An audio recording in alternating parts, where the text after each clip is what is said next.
Magandang araw ho sa inyong lahat. Ngayon po ay Monday. It's our strong family prayer and exhortation. Kumusta na po kayo? Tayo po muli mananalangin at magpapasalamat sa kabutihan ng Diyos sa buhay natin. Shall we pray, O aming Ama? Maraming salamat sa araw na ito.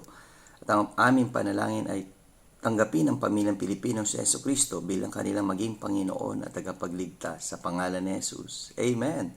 Well, nais natin ipagpatuloy ho yung ating strong exhortation from the book of Philippians chapter 1. And verse 10, that you may approve things that are excellent, that you may be sincere and without offense till the day of Christ. Well, ito po yung pagpapatunay na tayo ay talagang merong pagtanggap sa kalooban ng Diyos at pagsasabuhay sa mga kalooban ng Diyos. Kaya nga, sabi nga ni Apostle Paul, nawa kayo ay manatiling tapat hanggang sa pagbabalik ng Panginoon, na ang inyong ginagawang paglilingkod sa Diyos ay totoo sa inyong buhay, ito ay consistent, ito ay nagpapatuloy hanggang sa pagbabalik ng ating Panginoon Jesucristo. Okay?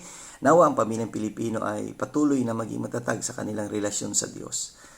At ang bawat pamilyang Pilipino rin ay tanggapin si Jesus na maging kanilang Panginoon na tagapagligtas. Okay? See you again tomorrow sa ating Strong Family Prayer and Exhortation.